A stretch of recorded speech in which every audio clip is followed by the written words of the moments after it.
그래도 이게 소위 이걸 절차적 권리 분석이라 할 수가 있는데, 이 부분이 조금 까다로운 것 같아서 자세히 봐보면은, 민법의 일반적 추상적인 민법의 권리들이 민사집행법을 통해서 어떻게 구체화되는가라는 걸 좀 실감나게 한번 경험할 수 있을 거예요. 한 단계 분명히 실력이 업그레이드 됩니다. 민법에 저당이나 근저당 전세권 그 공부했던 건 저는 평면적인 공부고, 이거는 상당히 절차적이고 입체적인 공부예요. 처음엔 조금 까다로울 수 있어요.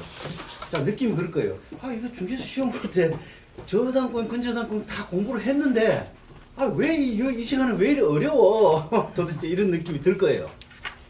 이게 이제 처음 대하시기 때문에 그래요. 처음. 이 부분은 분명히 저당권이나 근저당이나 전세권이나 이런 가등기 담보 이거 배웠던 건데, 그거를 민사집행적 차원에서 또 구체적으로 들어간 거예요. 그래서 제가 지금 자료를 개정판을 쓸 거 지금 자료를 일부러 드리는 거야. 이걸 한번 보시라고. 복습하시라고 드린 거지 뭐 프린트 해놔놓고 복습 안 하면 뭐 아무 얘기 소용이 없잖아. 그 지금 진짜 민법이 구체화됩니다. 이걸 이렇게 해놓고 그리고 나서 중개 실무를 들어가야 우리 대법원 판례를 가서 사례를 진짜 제대로 타이트하게 들어갔을 때 굉장히 쉽게 이해해보고 공부를 좀 깊이 있게 해놓을 수가 있어요. 나중에 맨날 그 중개를 원룸이나 작은 정형적인 물건만 할 수는 없잖아요. 그죠? 틀에 벗어난다 싶은 그런 물건들을 중개할 때는 이런 공부를 한 번쯤 돼 있어야 돼.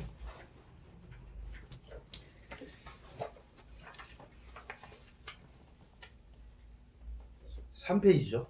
이거 프린트물은 3페이지고, 교과서는 그대로 교과서 보셔도 돼요.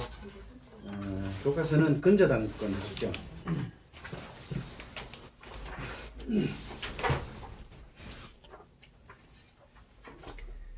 교과서는 173페이지.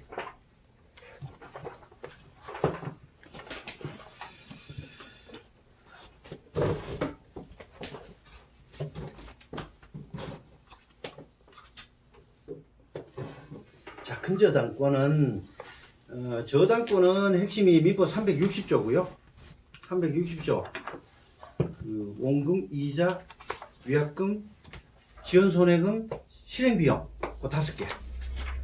보금 특히 지연손해가 1년분의 지연손해에 한정된다는 거.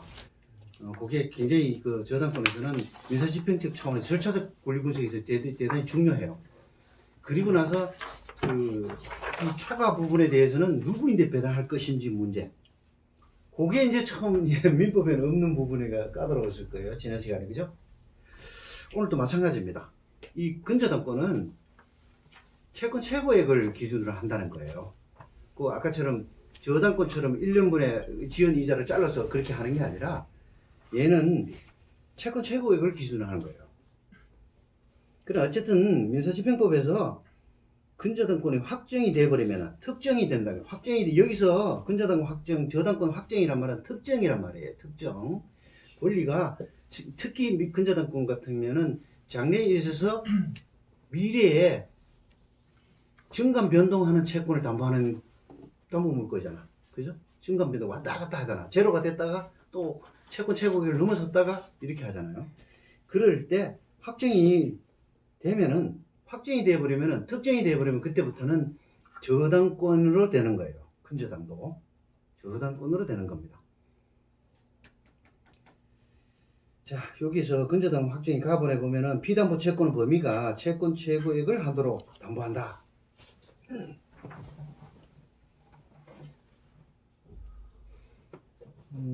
채권 최고액을 한도로 결산기에 있어서 존재하는 채권액 전체에 미친다는 얘기죠. 결산기는 뭡니까? 당사자가 특정해서 계약서에 결산기를 정할 수도 있어요. 딱 날짜 줘가지고 우리는 그때 근저당을 확정한다. 예를 들어 지금 근저당 설정 계약을 하면서 2019년 12월 31일 날 이건 확정하기를 한다 라고 하면 그렇게 되는 거예요. 그런데 그게 안 됐고 안 된 상태에서 근저당권자가 경매 신청을 해버리면 근저당권자가 경매 신청해버리면 그때 특정되는 거죠. 또 그죠? 경매 신청해버리면 경매가 그때 확정이 돼버리는 거야. 그때까지 배당 요구, 종기일까지 배당 요구를 하고 채권 계산서를 제출해야 돼요. 그때 뭐 제로 상태는 뭐 없을 거고, 그냥 설정 등기되어 있어도 없을 거고, 그 채권 최고액이 오버되면 어떻게? 채권 최고액을 잘라버린다고. 채권 최고액까지 잘라버리고 배당을 하고, 그러니까 근저당권의 우선 변제권이 주어지는 거는 채권 최고액 범위 안에서만 주어진단 말이에요. 그럼 채권 최고액이 넘어가 버리면, 확정된 뒤에 넘어가면 오버되는 거는 보통 채권이 일반 채권으로 되어버린다고. 예, 그 점만 유의하시면 돼요. 그리고 이 양가로 1번에 첫 번째 점에 보면은 두 번째 줄 우측에 채권 최고액을 한도로 한다는 의미, 채권 최고액을 한도로 한다는 게 무슨 뜻이냐? 채권 최고액을 자른다는 얘기는 우선 변제권을 한도로 한다는 얘기예요. 우선 변제권의 한도를 말하는 거야. 책임 한도는 아니에요. 그러면 채권 최고액을 넘어가는 건 채무자가, 소유자가, 나 그 채권 최고액 넘어가는 거 잘라버리니까 채권 최고액에서 1,000만 원 오버됐더라. 안 줘도 되느냐? 아니란 말이에요. 그렇진 않아. 이건 책임의 한도로 그지, 그걸. 채권과 우선 변제권의 한도를 말하는 거고, 책임의 한도를 말하는 건 아니다 하는 거. 이런 말 굉장히 중요해요. 이런 것들. 책임의 한도는 아니에요. 그래서 보통 채권 최고액이 오버돼가지고 일반 채권으로 바뀌었다 하더라도 나머지 오버된 건 일반 채권이 된단 말이에요. 그죠? 우선 변제권이 없고 일반 채권을 바뀌었다 하더라도 만약에 다른 후순위 우선권자가 없다거나 다른 채권자가 없으면 어떻게? 그 근저당권자한테 오버됐더라도 다 주는 거예요. 지난번에 저당 시간에 그거 했었잖아요. 그죠? 자, 이자라든가 그 다음에 지연손해금, 위약금 이것도 채권 최고액 속에 포함돼요. 저당권은 어땠습니까? 요거는 저당권은 등기해야 된다 그랬잖아. 등기를 해야만이 대항력이 생겨요. 그게 차이점이에요. 저당권은 등기를 해야만이 우선 대항력이 생기는데 근저당권은 그렇지 않아요. 채권 최고액 범위 안에 얘들이 다 들어가 버려요. 그 안에. 채권 최고액 범위 안에요. 그리고 이런 것들은 이제 이자, 위약금까지도 채권 최고액 범위 내에서 저당권의 효력이 미친다. 근저당권의 효력이 미친다 그런 거고.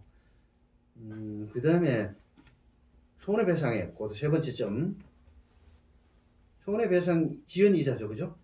채무 불이행으로 인한 손해배상을 지연이자라고 그러죠. 지연이자. 이걸 일종의 손해배상이에요.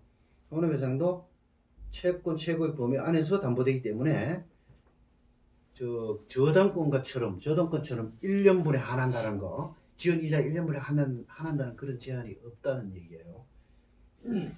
1년 넘어도 채권 최고액만 안 넘어가면 이자를 3년치 이다도 채권 최고액만 안 넘어가면 무조건 우선순위 주어진단 말이에요.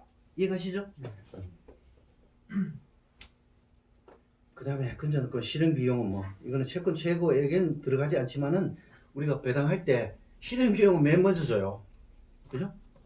비용을 우선 공제해 주니까 그건 들어가는 거고. 양가를 이번에 채권 최고액 초과하는 경우 드디어 이제 초과하면은 누굴 줄 것이냐 문제죠. 자, 지난 시간에 저거 생각나나요? 근저당할 때 이 근저당권자하고 채무자나 근저당 설정자를 위해서 제한을 1년분 제한하는 게 아니라 그랬죠. 제3자 때문에 그런 거예요. 이해관계를 가지는 제3자 때문에 1년분, 근저당 같으면은 지연이자를 1년분에 한해서 제한을 해버리고 저당권 같으면 1년분에 한해서 제한을 해버리고 근저당 같으면은 근저당 채권 최고액으로 제한하는 이유가 제3자 때문에 그런 거예요. 그걸 이해를 하셔야 돼. 그런 것들. 제3자가 아니고 그러면 남았어. 근저당권 채권 최고액 범위를 넘어가지고 보통 채권이 남았을 때도 저 사람이 없으면 후순위자가 없다면 어떻게 돼요? 근저당권자한테 다 준다는 얘기예요.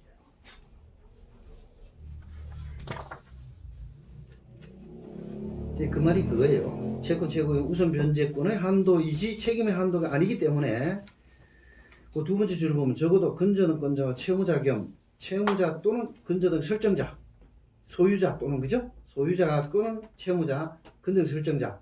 무상보증인 같으면 이제 그 소유자와 채무자가 달라지죠, 그죠? 무상보증인은 채무는 없는데 책임만 지는 사람이잖아. 네, 그런 사람 관계에 있어서는 적어도 채권 전액이 변제된다 이 말이에요. 근저당 채권 최고액은 의미가 없다 이 말이야. 이런 사람들한테는 그 말이고. 이자, 그 다음에 양도사업원의 이자, 지연손해금, 위약금 등 등기가 필요 없다. 저당권은 등기를 해야 돼요.